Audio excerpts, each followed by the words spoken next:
Hi everyone, welcome back to Fly with Coding. Myself Rohit Bindal, and in this video we will talk about fourth problem from LeetCode Weekly Contest 328, and the problem name is difference between maximum and minimum price sum. So before moving to the problem, I would like to tell you about a competitive coding contest called CodeRush X, which is organized by Newton School. So in this particular contest there are cash prizes worth up to 10 lakhs rupees, and also top 2000 coders will be getting Amazon gift vouchers. And even if your rank is about 2000, then also some random 1000 people who will be solving at least one problem will also be getting Amazon gift vouchers. And also there are placements opportunities at top tech companies through this contest. So this contest will be happening on 28th January. So if you want to register for it, then the registration link is given in the description below, so you can definitely check it out.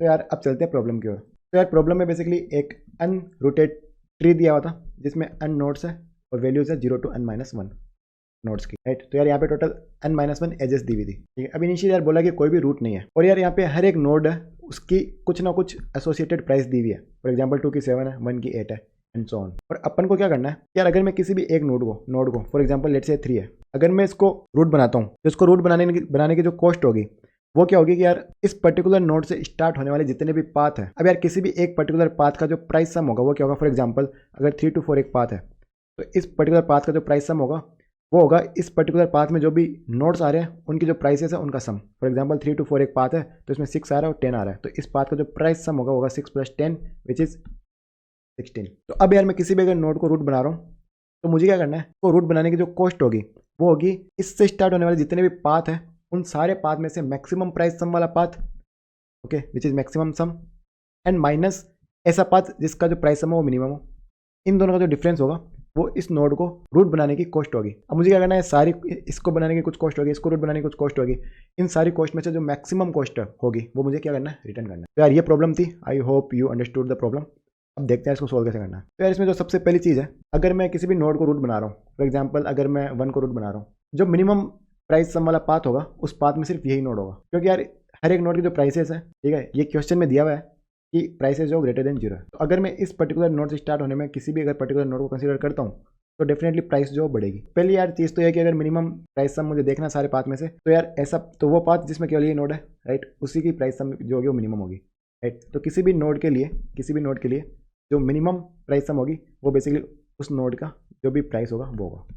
यार ये तो पहली चीज़ थी। अब यार अब बात आती है कि मुझे मैक्स प्राइस सम निकालना है, यानी अगर किसी नोड से स्टार्ट होने में हज़ारों पाथ्स हैं, उन सारे पाथ में से जो भी मैक्सिमम प्राइस सम वाला पाथ है मुझे वो निकालना है। तो पहले तो मैं क्या कर सकता हूँ कि मैं हर एक नोड पे जाता हूँ, मैं इसको रूट बनाता हूँ, और फिर मैं देखता हूँ कि इसको रूट बना के जितने भी पाथ हैं इसके जो कि इससे स्टार्ट हो रहा है, ठीक है, उन सारे पाथ में से मैक्सिमम प्राइस सम क्या आ रहा है, ठीक है। फिर मैं इस पर जाऊँगा, इसके सारे पाथ चेक करूँगा, ऐसे मैं हर एक नोड के लिए करूँगा। तो यहाँ पे टोटल n नोड्स है, हर एक नोड के लिए यार मैं मैक्सिमम प्राइस सम जो पाथ है वो निकालने के लिए मैं DFS कॉल करूँगा, ठीक है। तो वो ऑर्डर ऑफ n लेगा, तो यहाँ पे यार टाइम जो है वो ऑर्डर ऑफ n² हो जाएगा।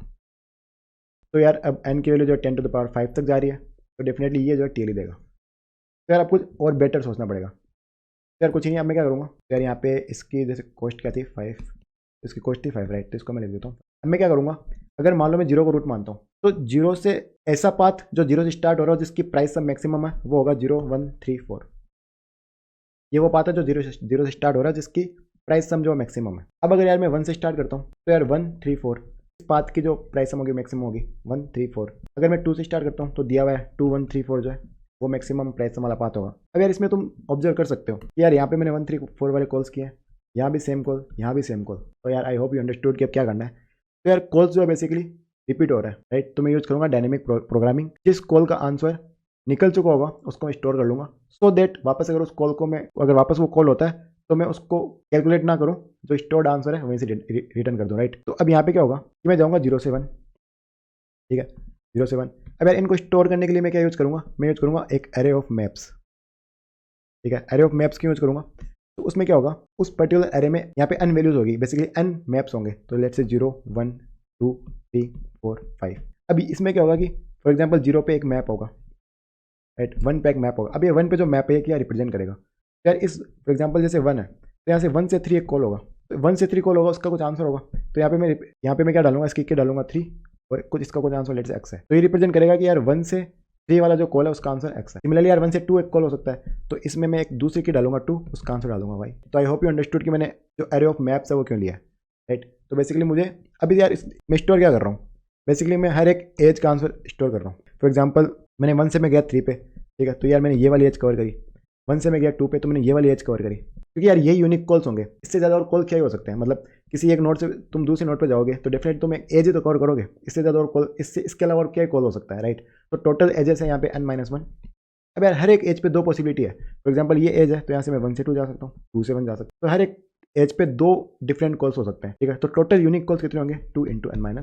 ये सारे कॉल्स जो है इनको मैं स्टोर करूँगा। इनके अलावा यार कभी और कोई कॉल होगा ही नहीं, यानी टोटल डिफरेंट कॉल्स तो यार 2 की पावर n-1 होंगे, 2 × n-1 होंगे। तो यहाँ पे जो टाइम होगा वो ऑर्डर ऑफ n ही होगा ऑलमोस्ट। यार आई होप यू अंडरस्टूड कि एक पन्ने को कैसे स्टोर करना है एंड ये कैसे अपनी हेल्प करेगा, राइट।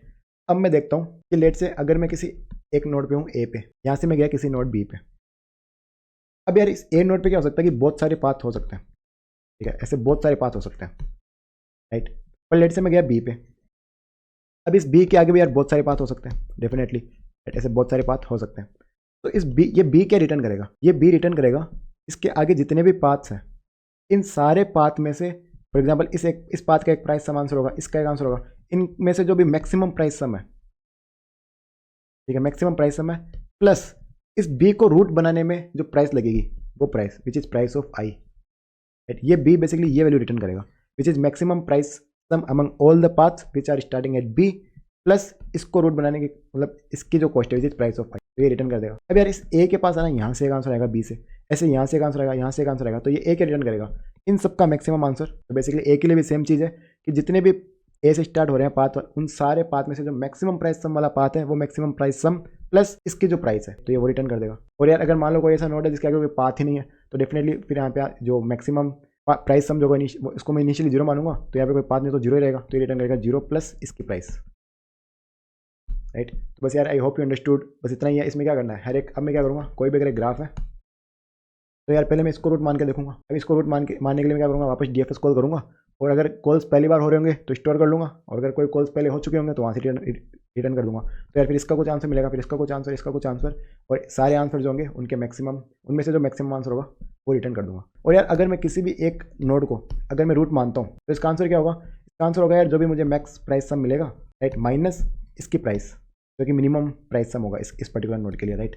तो यार मैं जो मेरा फाइनल आंसर है उसको मैं मैक्स ऑफ इससे एंड जो मेरा फाइनल आंसर है उससे अपडेट कर दूंगा। तो बस यार इतना ही था। तो यार देखो सबसे पहले मैंने बताया था डीपी जो कि है एरे ऑफ अनऑर्डर्ड मैप्स। अब मैंने कहा था यार सारी एजेस जो है उनके कॉल्स में स्टोर कर रहा हूँ, तो वही मैंने किया। मैंने कहा था हर एक एज के लिए 2 पॉसिबिलिटी है, H0 to H1, H1 to H0। Initially मैंने सारे जीरो मान लिए। अब मैंने कहा था यार हर एक नोड को मैं रूट मानूंगा, तो और उन सब में से जो भी मैक्सिमम आएगा उसको निकालूंगा। तो इनिशियली मैक्स पाथ सम को मैंने जीरो लिया। अब मैं यहाँ पे मैंने क्या किया कि मैं ith नोड के लिए आंसर निकाल रहा हूँ, राइट। यानी ith नोड के लिए जितने भी पाथ होंगे उनमें से मैक्सिमम प्राइस सम क्या होगा, राइट। तो उसके लिए मैंने डीएफएस कॉल किया, और ith नोड के लिए जब मैक्सिमम प्राइस सम पता चल जाएगा तो उसका जो आंसर होगा वो होगा maximum price sum which is in current answer minus उसकी price which is minimum price sum, तो ये उसका आंसर होगा। और फाइनल आंसर को बेसिकली मैं max of final answer and इसका आंसर जो है उसे अपडेट कर रहा हूँ। तो अब देखते हैं यार कि किसी ith नोड पे मुझे मैक्सिमम प्राइस सम कैसे मिलेगा, राइट। तो यार पहले मैंने क्या किया, मैंने क्या कहा था कि अगर मैं किसी ith नोड को रूट मान रहा हूँ तो उससे स्टार्ट होने के लिए मल्टीपल पाथ हो सकते हैं, तो मैं सारे पाथ में से जो मैक्सिमम होगा मुझे वो रिटर्न करना है। तो मैंने क्या किया, initially max among all path जो है इसको जीरो ले लिया। अब यार उस नोड के मैं सारे चाइल्ड्स चेक करूँगा, तो उस नोड के सारे चाइल्ड्स पे मैं जा रहा हूँ। तो यार यहाँ मैं चेक कर रहा हूँ if child is not equal to parent. यार ये मैं क्यों चेक कर रहा हूँ, तो यहाँ पे क्या होगा, लेट से मैं अगर यहाँ से जाता हूँ इस पर्टिकुलर नोड से, मैं इस पे गया यार, अभी इस पर्टिकुलर फॉर एग्जाम्पल ए और बी है, यार बी का एडजस्टेंट तो ए बी है, तो मुझे वापस ए पे नहीं जाना क्योंकि ए से तो मैं आया था, मुझे इस बी के आगे जाना है, मुझे वापस ए पे नहीं जाना है। इसके लिए मैं चेक कर रहा हूँ if child is not equal to parent. और अभी यहाँ पे मैं क्या कर रहा हूँ, तो बेसिकली मैं रूट से चाइल्ड पे गया हूँ, तो मैं देख रहा हूँ, तो मैंने क्या किया कि डीपी की जो वैल्यू है उसको एक्स में ले लिया। अब अगर ये वैल्यू जीरो है इसका मतलब है कि यार ये कॉल जो है फर्स्ट टाइम हो रहा है, तो उसको मैं कैलकुलेट करूँगा। तो मैंने वापस डीएफएस कॉल कर दिया। करंट चाइल्ड को यहाँ पे मैंने जो है रूट मान लिया, और इसका जो पेरेंट होगा वो जो करंट चाइल्ड का पेरेंट था वो हो जाएगा, राइट।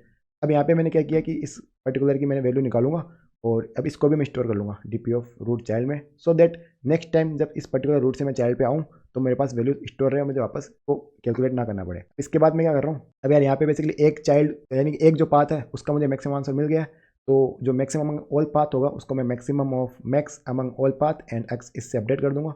एंड यार फाइनली रिटर्न क्या करना है, तो अगर मैं इस नोट पे था ith नोट पे, राइट, अब यहाँ से रिटर्न क्या होगा कि इसके आगे जितने भी पाथ थे उनमें से जो मैक्सिमम सम था प्लस इसकी प्राइस, तो ये वो रिटर्न कर देगा, राइट।